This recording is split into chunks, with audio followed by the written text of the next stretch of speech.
एक बार हार्दिक स्वागत करेंगे।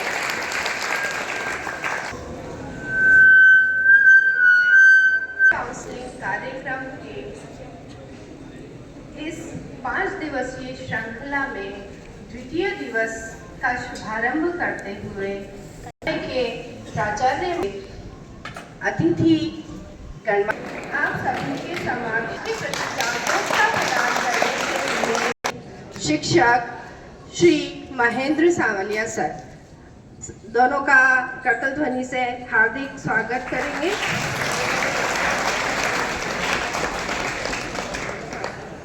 आपका स्वागत करने हम सब मिलकर के आए हैं, चेहरे पे मुस्कान और हाथों में फूलों की माला लाए हैं।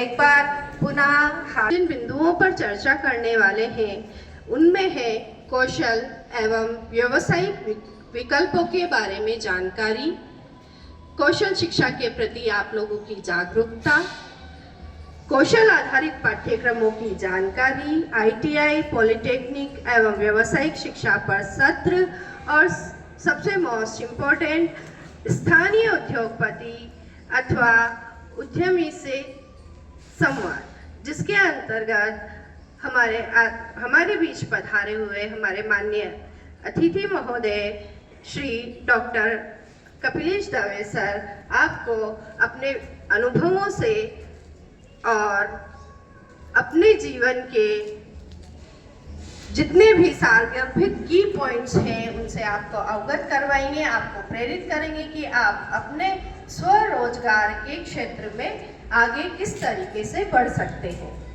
कार्यक्रम को आगे गति प्रदान करते हुए मैं सर्वप्रथम सावलिया सर से निवेदन करूंगी कि वे आए एवं व्यावसायिक शिक्षा पर विद्यार्थियों को जानकारी प्रदान करें। आदरणीय सावलिया सर।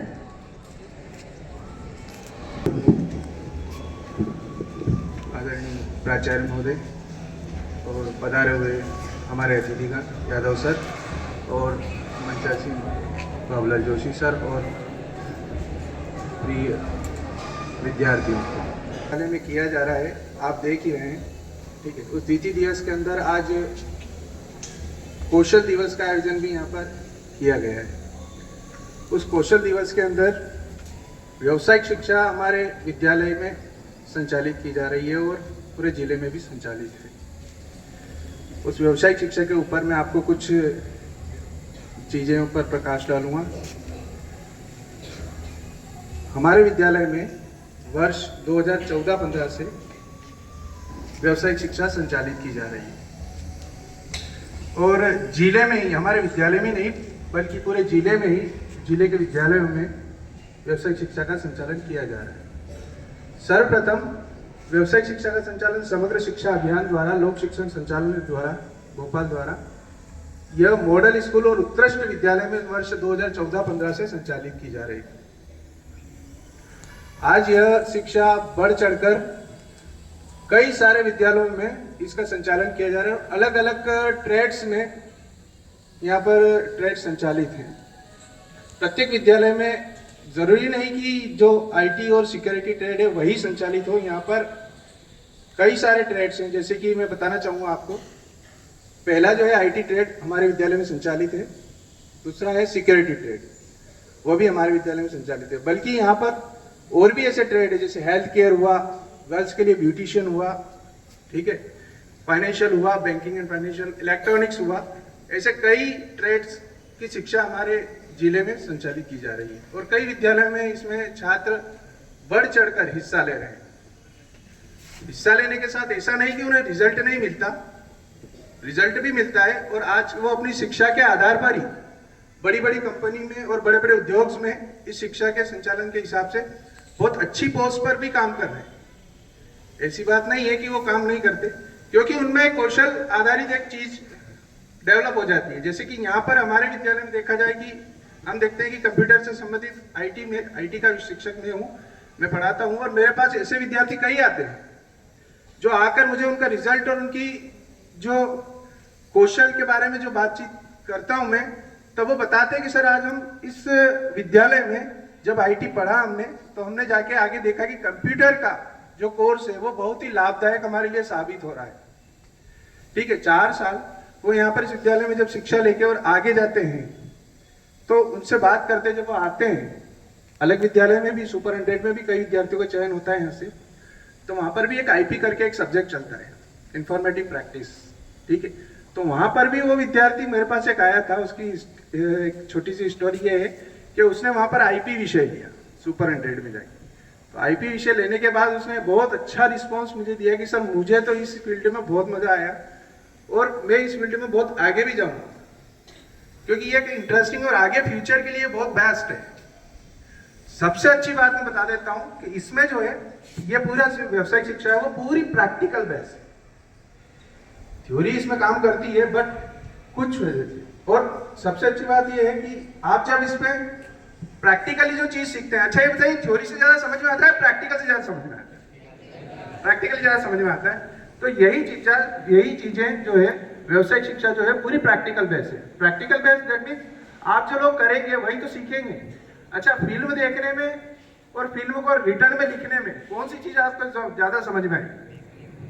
फिल्म देखने में समझ में आएगी। तो बस वही चीज है कि प्रैक्टिकली जो चीजें आपको समझाई जा रही है और जो बताई जा रही है उस पर जो आप चीजें सीख रहे हैं वही आपके माइंड में जा रही है और वही चीज आपके कौशल में परिवर्तित हो रही है और वही चीज आपका इंटरेस्ट बन के आप उसको फॉलो करते हैं, है ना। और वही चीज इंसान को आगे बढ़ाती है और इंटरेस्ट को ही फॉलो करना चाहिए। तो यही चीजें हैं कि आप कौशल आधारित जो व्यवसाय शिक्षा यहाँ संचालन किया जा रहा है, ठीक है, माध्यमिक शिक्षा मंडल द्वारा बहुत सारे कोर्सेस अभी यहाँ पर कॉलेज में भी एक पीवॉक करके कोर्स संचालित किया जा रहा है। उसमें भी कई सारे ट्रेड्स में शिक्षा प्रदान की जा रही है। कॉलेज लेवल पर भी आ चुका है और कई सारे विद्यार्थी बहुत अच्छे कंपनीज में भी जा चुके हैं। ऐसा नहीं है, सबसे पहला विद्यार्थी जो 2017-18 वर्ष का है वो अभी कहीं पर पदस्थ है और वो उसने मुझे बताया नहीं, उससे बात मेरी होती है। 2017-18 का है, 2019-20 का है। मतलब जब से व्यवसायिक शिक्षा की फर्स्ट बेस्ट 12th की निकली है तब से कोई न कोई विद्यार्थी हमारे विद्यालय का बहुत अच्छी जगह पर पदस्थ है। और वो वर्ष 2018-19 में जब व्यवसायिक शिक्षा में पहली बार प्रदेश की मेरिट में जब स्थान प्राप्त किया था जिन विद्यार्थियों ने, वो आईटी सिक्योरिटी ट्रेड से थी। और यही नहीं कि उन्होंने 99 मार्क्स प्राप्त किए, उन्होंने 100 में से 100 मार्क्स प्राप्त किए। सबसे अच्छी बात हमारे विद्यालय की ये है। और उस वक्त एक ही नहीं बल्कि 3 से 4 विद्यार्थी ऐसे थे जो व्यवसाय शिक्षा से रिलेटेड थे और उन्होंने मैथ्स संकाय और बायो संकाय लेकर और आईटी और सिक्योरिटी विषय लेकर कम से कम 4 विद्यार्थियों ने इस विद्यालय के गौरव को बढ़ाया था। और वो यहाँ तक कि छोटी मोटी मेरिट में नहीं आए थे, वो प्रदेश की सबसे टॉप लेवल की मेरिट थी। ठीक है, तो ये हमारे विद्यालय को इतना अच्छा गौरव प्राप्त है कि हमारे विद्यालय में इतने अच्छे विद्यार्थी हैं जो कौशल से आधारित व्यवसायिक शिक्षा में एडमिशन लेते हैं और इंटरेस्ट से लेते हैं और इंटरेस्ट से पढ़ते हैं। ठीक है, बात करते हैं कि इसमें व्यवसायिक शिक्षा में मार्किंग होती है। यहाँ पर पहले जब शुरुआत हुई थी व्यवसायिक शिक्षा की 2015-16 में, तब मार्किंग के आधार पर देखा जाए तो व्यवसायिक शिक्षा में 70 और 30 का रेशियो था। 70 दैट मीन्स प्रैक्टिकल 70 मार्क्स का था और 30 मार्क्स की थ्योरी थी।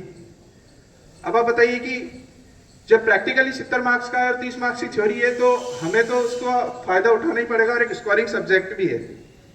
ठीक है, तो स्कोरिंग सब्जेक्ट स्कोर करने में तो यह सब्जेक्ट बहुत ही अच्छा है और प्लस आपकी मार्कशीट सजाने में भी ये सब्जेक्ट बहुत अच्छा है। और आपके नॉलेज के लिए जब प्रैक्टिकल शिक्षा दी जाती है तो वो गेन करने में भी आपके लिए बेस्ट होता है। आपके लिए यहाँ पर कंप्यूटर में लैब संचालित है, सिक्योरिटी की लैब संचालित है।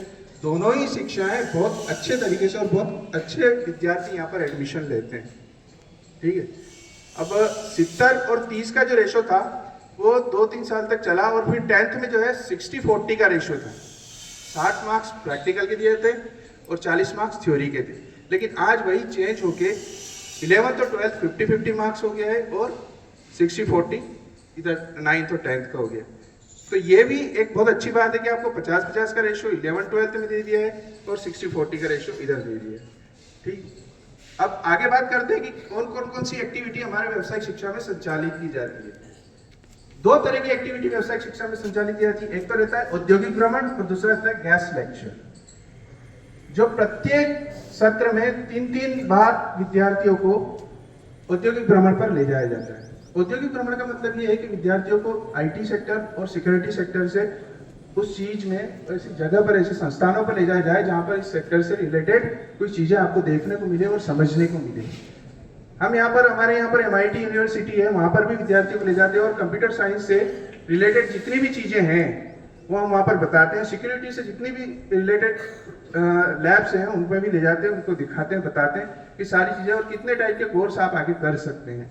वहाँ इन चीजों की भी जानकारी दी जाती है। प्लस अभी हमारा टूर गया था, कितने लोग गए थे यहाँ से ITI? आप खड़ा करें जरा यहाँ पर।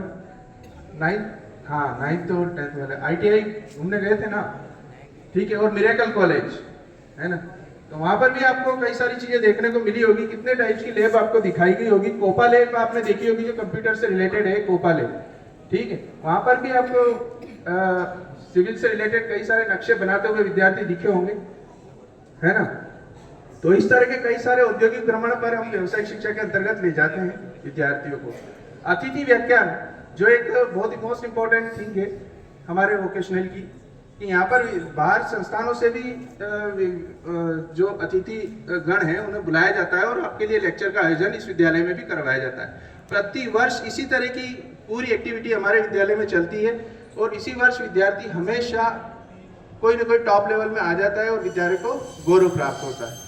बस यही एक चीज है कि आपका इंटरेस्ट इस कंप्यूटर फील्ड में और कंप्यूटर फील्ड और सिक्योरिटी सेक्टर में बना रहे, ताकि आपके कौशल को हम इसी तरह बढ़ाते रहें। और मैं ज़्यादा समय ना लेते हुए अपनी बात को यहीं विराम दूंगा कि आप इसी तरह से व्यावसायिक शिक्षा में पार्टिसिपेट करते रहो और आने वाले भविष्य में जो भी जितने भी विद्यार्थी हैं उन्हें भी व्यावसायिक शिक्षा के बारे में बताएं कि हमारे विद्यालय में व्यावसायिक शिक्षा संचालित की जा रही है और 2 ट्रेड्स यहाँ पर चलाए जा रहे हैं। तो इसी के साथ मैं अपना स्थान ग्रहण करता हूँ। Thank you so much.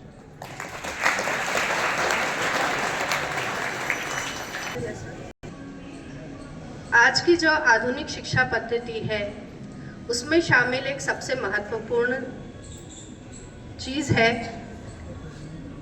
और करके जो व्यक्ति सीखता है, लर्निंग बाय डूइंग जो होती है, वो कहीं ना कहीं व्यक्ति के मानसिक पटल पर स्थायी रूप से छप जाती है। जो हम कहते हैं कि हम भूल जाते हैं, अक्सर विद्यार्थियों की शिकायत होती है कि हम पढ़ते हैं और भूल जाते हैं। यह चीज उस स्थिति में नहीं होती है जब हम किसी चीज को प्रैक्टिकली करके आगे गति प्रदान करते हुए। अब मैं हमारे मुख्य अतिथि महोदय डॉक्टर कपिलेश दवे सर को सहृदय मंच पर आमंत्रित करती हूँ कि वे आए और विद्यार्थियों को अपनी आशीर्वचनों के माध्यम से मार्गदर्शन प्रदान करें। आदरणीय दवे सर।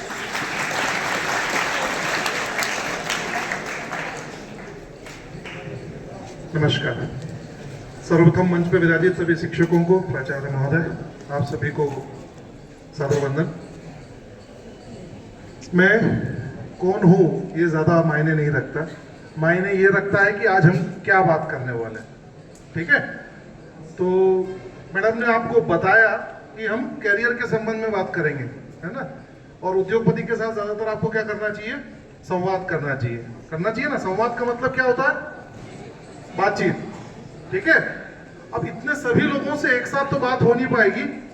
मैं कोशिश करूंगा आप लोगों तक पहुंचने की, और अगर आपके मन में कोई सवाल उठे तो बेझिझक पूछना सबसे ज्यादा जरूरी है कि नहीं। इससे पहले कब सुना है ये वाक्य? कहीं देखा है किसी ने? अपनी गर्दन पीछे घुमाओ, दीवार पे क्या कोटेशन लिखा हुआ है? फर्स्ट वाला, the most important thing is not to stop questioning, है ना। तो जीवन में कुछ बनना है तो सबसे पहले सवाल पूछने की आदत डालनी पड़ेगी, वरना ये दुनिया तुमको रोंग के निकल जाएगी। कोई नहीं पूछने वाला। कितने लोग हैं दुनिया के अंदर? करोड़ों लोग हैं। उसमें आपका अस्तित्व क्या है ये कौन डिसाइड करेगा? आपके द्वारा किए गए काम, है ना। तो कैरियर क्या है?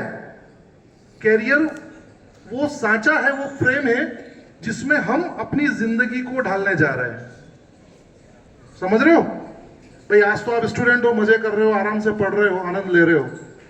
जैसे ही करियर का प्रश्न आता है माथे पे 2 साल आ जाते हैं ना, कि क्या करेंगे बड़े होके, जब स्कूल छूट जाएगा, जब कॉलेज में चले जाएंगे, और उसके पहले और उसके बाद क्या होगा पता नहीं। 12th वालों को सबसे ज्यादा चिंता रहती है। कितने 12th वाले यहाँ पर? काफी है। चलिए, अच्छा, इनकी चिंताओं से आपको सीखना है ना? जो आज 9th में है या जो आज 10th में है, उनके पास ये अवसर है कि वो अपने सामने होने वाली चीजों से सीखें। सबसे महत्वपूर्ण, अगर जैसे मैंने कहा कि प्रश्न पूछना है, क्वेश्चन करना है, उससे भी ज्यादा महत्वपूर्ण है ऑब्जर्वेशन, जिसकी हमें सबसे ज्यादा कमी होती है। मुझे खुशी होती है अगर आप में से कोई एक कहता कि सर वहां लिखा हुआ है, तो मैं मान लेता कि उसके अंदर ऑब्जर्वेशन करने की क्षमता है। तो मतलब हमको ये तो पता चल गया कि हमारे अंदर ऑब्जर्वेशन करने की एबिलिटी अभी नहीं है, ये हमने उसके ऊपर ध्यान नहीं दिया है। तो अगर अपना करियर बनाना है तो सबसे पहले ऑब्जर्वेशन करना शुरू करें। क्या होता है ऑब्जर्वेशन? आपके आसपास जो कुछ हो रहा है, आप बस उसे देखते चले, समझते चले, वहीं से आपके करियर का बीज पड़ता है। जब आपको ये पता होता है कि दुनिया में किस समय क्या हो रहा है, तब आप अपनी स्वयं की दिशा को बेहतर तरीके से निर्देशित कर पाते हैं, डायरेक्शन दे पाते हैं। बात समझ में आ रही? अब ऑब्जर्वेशन के तरीके क्या है? बड़े आसान तरीके हैं। रोज न्यूज़पेपर जरूर पढ़ें, 15 मिनट अपना समय अखबार को दें, 15 मिनट अपने दोस्तों से चर्चा करें, है ना, डिस्कशन करें आपस में वो जो उसने देखा है। मान लीजिए आप 10 दोस्तों का ग्रुप है, ग्रुप तो सभी के हैं, ठीक है? तो एक छोटी सी आदत डालिए, क्योंकि हर आदमी का ऑब्जर्वेशन अलग अलग होता है। आप जब आपस में बात करने लगेंगे तो आपको ये एहसास होगा कि हर आदमी ने एक ही समय, एक ही जगह, एक ही परिस्थिति को अलग अलग तरीके से देखा है। ये ऑब्जर्वेशन बुनियाद बनेगा आपके करियर में, ठीक है? अब मान लीजिए आपने ऑब्जर्वेशन किया है, तो अभी की परिस्थिति क्या कहती है? क्या लगता है आपको दुनिया में क्या चल रहा है? उथल पुथल मची हुई है ना? कहीं युद्ध हो रहा है ना? कहीं पे गोल्ड और सिल्वर के प्राइसेस बढ़ रहे हैं, इकोनॉमी कहीं बढ़ रही है, कहीं बैठ रही है, कुछ देश ग्रोथ कर रहे हैं, कुछ डूब रहे हैं, कुछ डर रहे हैं। तो इन सब परिस्थितियों के बीच हम कहां पर अपनी जगह बना पाएंगे? ये तो हो गई थोड़ी सी बड़ी बात। हम अपने शहर, अपने प्रदेश और अपने देश के बारे में अगर सोचें, तो आपके बड़े भाई रहे होंगे जो आपसे 2-4 साल बड़े हों, आपके अंकल होंगे जो आपसे 8-10 साल बड़े होंगे। आप कभी उनसे उनके लाइफ एक्सपीरियंस के बारे में बात करते हैं कि नहीं करते हैं? नहीं करते, है ना? क्यों पूछे? मैं अपना डर किसी को बताऊंगा तो वो जान जाएगा कि मैं डरा हुआ हूं। यही सबसे बड़ा कारण है ना? हम जो डरते हैं, पीछे एक और कोटेशन लिखा हुआ है, लिखा डर से जुड़ा हुआ, कि जिसे हारने का डर होता है उसकी हार निश्चित। तो दूसरा सबसे महत्वपूर्ण काम है, ऑब्जर्वेशन के बाद आपको अपने अंदर का डर निकालना होगा। जिस दिन ये डर निकल गया ना बेटा, उस दिन आपका ऑब्जर्वेशन भी पुख्ता हो जाएगा और आप प्रश्न भी पूछने लग जाओगे। तब आपको किसी कैरियर गाइडेंस की जरूरत नहीं होगी। कैरियर गाइडेंस की जरूरत क्यों हुई? आज से 20 साल पहले किसी एजुकेशन सिस्टम में क्या कैरियर गाइडेंस जैसा कुछ था क्या? मुझे तो नहीं याद मेरे स्कूल में कोई मुझे ये बताने आया हो कि मुझे अपना करियर कैसे बनाना है, और ना शायद उससे पहले के टीचर्स को। क्यों? क्योंकि वो गाइडेंस हमारे परिवार में था, हमारे आसपास था, हमारी आदत थी आपस में बात करने की, लड़ने की, झगड़ने की, बहस करने की। हमने उस बहस करने की आदत को छोड़ दिया है, हम अकेले हो गए। अब हम खुद से बात करते हैं ना? कितनी बार हम दोस्तों से बात करते हैं, किसी टॉपिक पे बहस करते हैं। आप किसी बड़े स्कूल को कंपेयर करें, किसी बड़े एजुकेशन सिस्टम में अगर जाएंगे, आप देखेंगे तो उनका सबसे इंपॉर्टेंट फोकस कहां होता है? बहस पर। मेरा टीचर से भी रिक्वेस्ट है कि डिस्कशन को अपना एजुकेशन का सबसे महत्वपूर्ण पार्ट बनाएं। जितना बच्चा आपस में डिस्कस करेगा, उससे बेहतर हम क्लासरूम में नहीं पढ़ा सकते। देखिए, किताबों का नॉलेज अपने आप में बहुत महत्वपूर्ण है, बहुत इंपॉर्टेंट है, अपडेट तो होना पड़ेगा। दुनिया बहुत तेजी से बदल रही है। दूसरा ऑब्जर्वेशन आप ये करोगे तो आप जब छोटे थे 5 साल के, तब के मोबाइल फोन में और आज के मोबाइल फोन में कितना अंतर आया है ना। अब इसका यूज करना है या मिसयूज करना है, ये तो आपके हाथ में है, मैं उस पर बात नहीं करूंगा। बर्बाद होना है तो हो जाओ, कोई रोकने वाला नहीं है। लेकिन अगर किसी को आबाद करना है या खुद की लाइफ को डेवलप करना है तो इस बदलती टेक्नोलॉजी को जितना जल्दी समझोगे उतना अच्छा है। तो ऑब्जर्वेशन यहां भी आएगा, जो टेक्नोलॉजी आपके साथ बदल रही है, बढ़ रही है, बन रही है, आप बस उस पर नजर बनाए रखें और उससे जुड़ी हुई इंफॉर्मेशन, उससे जुड़े हुए ज्ञान को लेते रहें। किताबों से अच्छा कोई जीवन में दोस्त नहीं होता है ना। तो जो मैंने डिस्कशन की बात करी उसमें न्यूज़पेपर के साथ किताब को जोड़ दें। हर महीने की एक बुक आपके हिस्सा होना चाहिए, आपकी लाइफ का हिस्सा होना चाहिए। जितना ज्यादा आपस में आप किताबों की बातें करेंगे, एक दिन देखना बिना किसी ट्रेनिंग के आप ट्रेंड हो जाएंगे। कहीं जरूरत नहीं पड़ेगी आपको किसी ट्रेनिंग के लिए जाने की, आपको खुद को एहसास हो जाएगा कि मुझे क्या करना है। जब आंखों के आगे से धुंध हटती है तो रास्ता दिखाई देने लगता है ना। पहाड़ पे जाते हो, कितने लोग गए हिल स्टेशन पे, हम चलते जाते हैं रास्ते पर, हमको कोहरा दिखता जाता है, लेकिन जैसे जैसे कोहरा हटता है रास्ता नजर आने लगता है। रास्ता वही है, मंजिलें वही है, आपको उस तक पहुंचना है। और वो कोहरा कौन है, वो धुंध कौन है, वो हमारा व्यवहार, हमारा स्वभाव, जो हमको देखने नहीं देता है बदलती दुनिया में। तो ऑब्जर्वेशन करें। अब ये समझें कि हम जिस इकोसिस्टम में रहते हैं, हर शहर अपने आप में इकोसिस्टम है। मंदसौर के बच्चे की ट्रेनिंग उस तरीके से नहीं होना चाहिए जैसी मनाली के बच्चे की हो रही है। उसके शहर का इकोसिस्टम अलग है ना। जैसे भारत का बच्चा है तो भारत के बच्चे की ट्रेनिंग वैसी नहीं होना चाहिए जैसी अमेरिका की है। बात मानते हो? अब दूसरा पहलू ये भी है कि दुनिया तो भैया सबके लिए खुली हुई है, तो हमको तो वहां भी जाना है। लेकिन वहां जाने के लायक हर सिस्टम आपको जब पूरा तरीके से डेवलप कर देता है, तब आप दुनिया के सभी सिस्टम के लिए तैयार हो जाते हो। मान लीजिए आपने मंदसौर के इकोसिस्टम को अगर आपने ठीक तरीके से समझ लिया और उसके हिसाब से खुद को डेवलप कर लिया, तो दुनिया के किसी भी समंदर में आप चले जाओ, कोई परेशानी नहीं आएगी। किसी तालाब की छोटी मछली को अगर आप समंदर में डालो तो मर जाएगी, लेकिन वही मछली अगर उस तालाब के इकोसिस्टम को समझ जाती है, सर्वाइव करना सीख जाती है, लड़ना सीख जाती है, उसको आप बड़ा होने पर किसी भी समंदर में डाल दो वो सर्वाइव कर लेगी, क्योंकि उसको अपनी जगह बनाना आ जाएगी। तो करियर के लिए सबसे चुनौतीपूर्ण कार्य क्या है? अपनी जगह बनाना, अपनी खुद की पहचान बनाना, ये बताना कि मैं अपने आप से बेहतर कैसे कर सकता हूं। हर दिन खुद से बेहतर करो।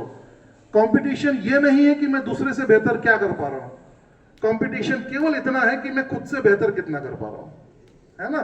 तो अपनी सेल्फ ट्रेनिंग करना पड़ेगी, खुद को बेहतर बनाना पड़ेगा। और उसके लिए सबसे जरूरी क्या है? अपनी कमियों पर बात करना। बात किसके साथ करोगे? अपने खास दोस्तों के साथ करोगे, अपने पेरेंट्स के साथ करोगे, और सबसे जरूरी अपने टीचर के साथ करोगे, क्योंकि यही 3 लोग हैं जो हमेशा आपके साथ रहते हैं। यही आपकी कमियों को ठीक करने का तरीका बताएंगे, और दुनिया में कोई नहीं बताने वाला। इनसे बात करो, संवाद करो। जब आप डिस्कशन करोगे तो सॉल्यूशन निकलेगा। दुनिया में कोई परफेक्ट नहीं होता है ना। हर क्लास में बच्चे होते हैं, कोई 90% वाला होता है, कोई 80 वाला होता है, कोई 70। लाइफ में भी ऐसा ही है, हर एक के अपने अपने नॉलेज लेवल होते हैं, अपनी स्किल लेवल होती है। अगर हमने अपनी कमियों पे ठीक से काम कर लिया ना बेटा, तो ताकत अपने आप पैदा हो जाएगी। इसके लिए पहलवानी करने की जरूरत नहीं है। अपनी ताकत पे उतना काम मत करो जितना अपनी कमियों पे काम करना है। तो अपने माइनस पॉइंट लोज लिखो। हर बच्चे की, जिसको जीवन में कुछ करना है, अपनी खुद की एक डायरी होना चाहिए, कॉपी होना चाहिए, जहां पर वो खुद से संवाद करे। वो संवाद सबसे सच्चा होगा। मान लीजिए चलो झिझक होती है, पेरेंट्स डांट देते हैं, टीचर फटकार देते हैं, दोस्त मजाक उड़ा देते हैं, हमारे पास कोई रास्ता नहीं बचता है कि हम संवाद कर सके, तो हम किससे संवाद करेंगे? हम फिर खुद से संवाद करेंगे, है ना। वो संवाद भी कैसा होना चाहिए कि आपका कैरेक्टर आपके सामने उस डायरी के अंदर लिखा होना चाहिए। ठीक है, तो ये तो होगी जंग के पहले की तैयारी, है ना। ये कर लोगे तो करियर बनाना थोड़ा सा आसान हो जाएगा। अब थोड़ा सा मैं, क्योंकि मैं इंडस्ट्री में हूं, हम हर्बल एक्सट्रैक्शन यूनिट चलाते हैं, है ना। क्या समझते हैं हर्बल एक्सट्रैक्शन के बारे में? हर्ब्स को समझते? औषधियां, है ना, Ayurvedic system of Indian medicine. तो आयुर्वेद के अंदर पहले क्या था कि जड़ी बूटियों के बारे में बात की जाती थी, है ना। कितने लोगों को पता है कि मंदसौर की अपनी एक पहचान है हर्ब्स को लेकर, मंदसौर और नीमच बेल्ट की, या सीधा सीधा कहूं तो जो मालवा रीजन है, मालवा रीजन जिसमें मंदसौर, नीमच, रतलाम, उज्जैन, इंदौर तक का बेल्ट आता है, पूरी दुनिया में इसकी एक पहचान है। वो पहचान है इसकी हर्ब्स, है ना। पूरी दुनिया के अंदर मेडिसिनल हर्ब्स मतलब औषधीय पौधे कितने हैं? 1500 से अधिक, ठीक है, जो रिपोर्टेड है। उनमें से 500 से ज्यादा हमारे एरिया में ग्रो होते हैं। कितने? More than 500। मतलब आप कंपेयर करेंगे तो जो हिमालय रीजन है हम उससे थोड़ा सा 21 ही बैठते हैं। ये हमारी मिट्टी की ताकत है, जिस मिट्टी को हमने भुला दिया है ना। हमारे पिछली जनरेशन को आप देखोगे तो हमने खेतों से दूरी बना ली।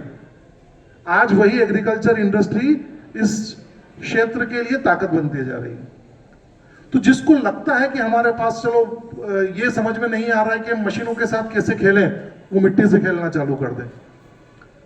जितना बड़ा सेक्टर टेक्नोलॉजी का है उतना ही बड़ा सेक्टर एग्रीकल्चर और हर्बल इंडस्ट्री का है, फूड इंडस्ट्री का है। ये फूड, हर्बल, ये सारे किससे जुड़े हुए हैं? एग्रीकल्चर से। और आज के युग में एग्रीकल्चर अपने आप में एक टेक्नोलॉजी है, बिना पढ़े खेती नहीं कर पाओगे, है ना। तो ऐसे कई किसान आप देखोगे जिसको अब हम किसान नहीं कहते हैं, अब उनको एग्रीकल्चर साइंटिस्ट कहते हैं।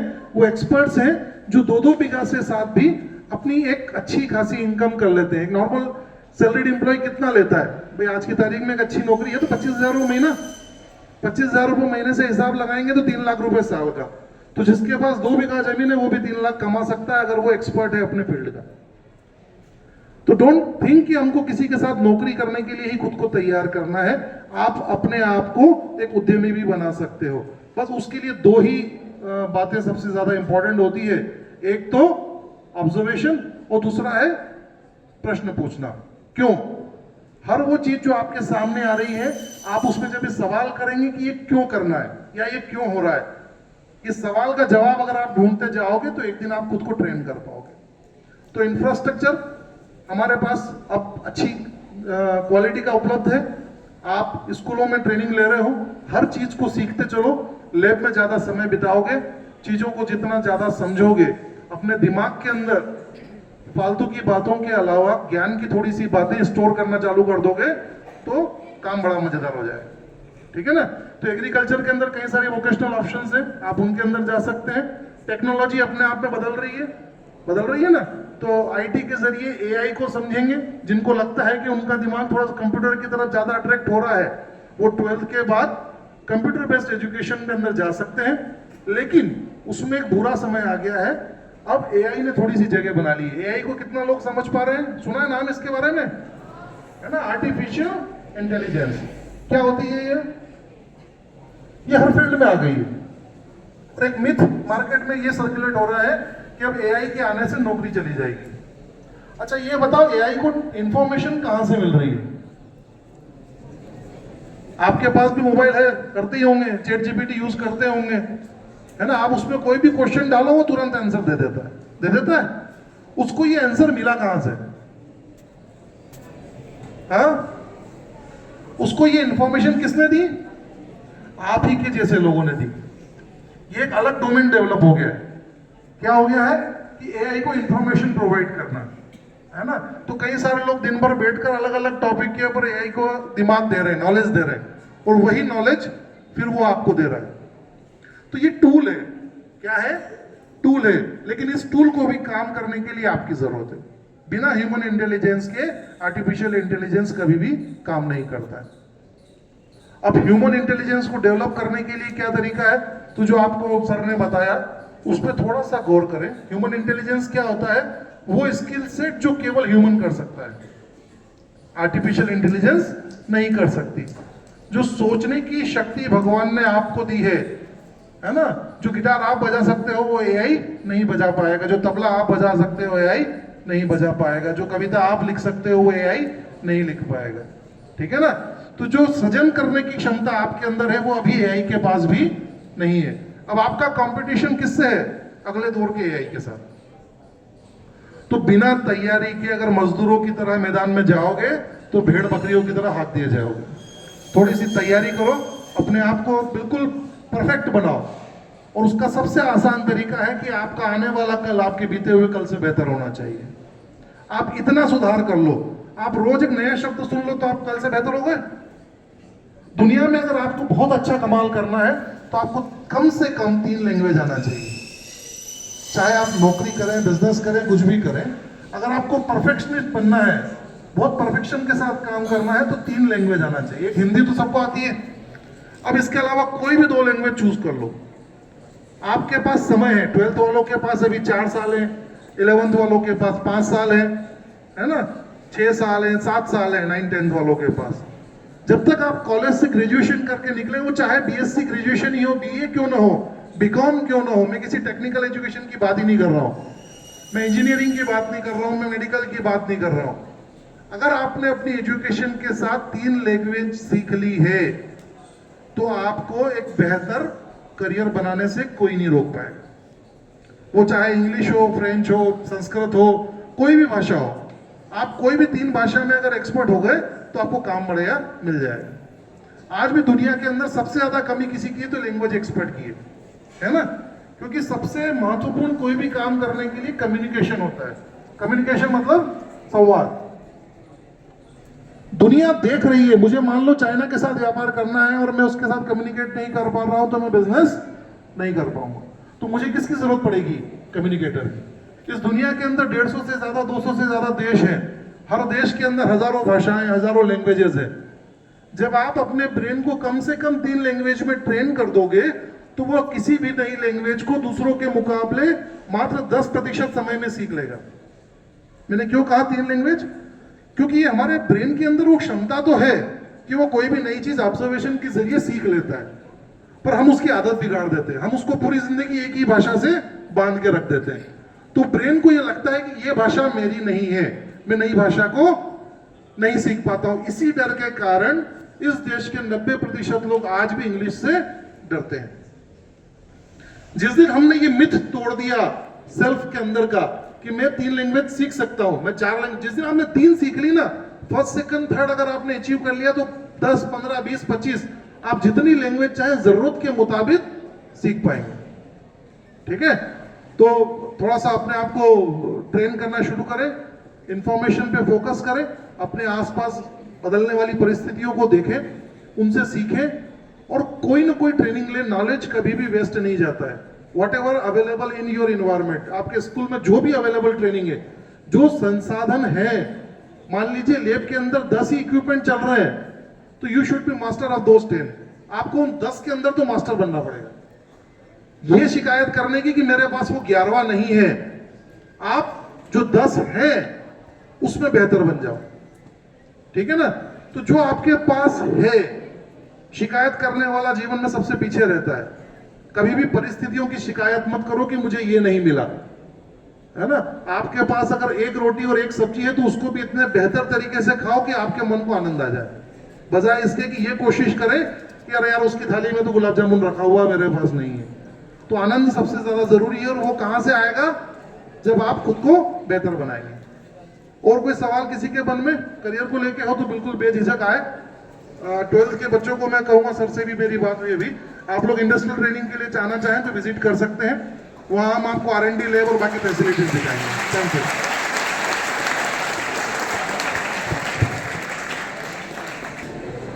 आपके द्वारा दिया गया मार्गदर्शन विद्यार्थियों एवं पूरे विद्यालय परिवार के लिए बहुत ही उपयोगी है। निश्चित ही सभी विद्यार्थियों ने आपके द्वारा बताए गए की पॉइंट्स को अपने मन मस्तिष्क में उतारा होगा। बहुत सारी चीज़ें ऐसी है जो मुझे लगा कि मुझे भी अपने जीवन में अपनानी चाहिए। सर ने हमें बताया कि हमें संवाद को या डिस्कशन को अपने जीवन में उतारना चाहिए। स्वयं से संवाद एक बहुत ही ज़्यादा आवश्यक चीज़ है जो हमें अपने दैनिक जीवन में शामिल करनी चाहिए। साथ ही हमें हर विषय वस्तु के बारे में नकारात्मक होने से बचना चाहिए और जो चीज़ें हमारे पास उपलब्ध है उनमें हमें पूर्णतः निपुणता हासिल करने के लिए सदैव प्रयासरत रहना चाहिए। सर के इस मार्गदर्शन के लिए मैं संपूर्ण विद्यालय परिवार की ओर से बहुत बहुत आभारी हूँ। करियर मेले के इस द्वितीय दिवस के कार्यक्रम में निश्चित ही सभी विद्यार्थियों ने बहुत कुछ सीखा होगा। एक बार मैं फिर से पूछना चाहूँगी, अगर किसी विद्यार्थी के मन में कोई सवाल है जिसका जवाब वो सर से जानना चाहते हो तो वे निश्चित ही अपना प्रश्न सर के सामने रख सकते हैं। तो सोना पल में करते हैं, आप तो पारस हैं जो सोना पल में करते हैं। कुशल शिल्पी कहे पत्थर सुघड़ मूरत में ढलते हैं। मिली सोहबत हमारे भाग्य है जो श्रीमान आए हैं। हमारे मन अभिनंदन नमन वंदन एवं आभार प्रदर्शन करते हैं। हमारे आशित करने के लिए मैं विद्यालय के वरिष्ठ शिक्षक आदरणीय श्री बाबूलाल जोशी सर को सादर आमंत्रित करती हूँ। आदरणीय जोशी सर। धन्यवाद मैडम। आदरणीय दवे साहब, प्राचार्य महोदय और हमारे बीटी के प्रभारी श्री सांवलिया साहब, आप विद्यालय में आए, आकर के बच्चों को जो आपने उद्बोधन दिया, ज्ञान दिया, इसके लिए विद्यालय परिवार और बच्चों की तरफ से मैं आप सबका आभार प्रकट करता हूँ। आप ऐसे ही जब कभी हमारे बच्चों को आपकी आवश्यकता होगी तो आप निश्चित रूप में हमें मार्गदर्शन देंगे। Thank you.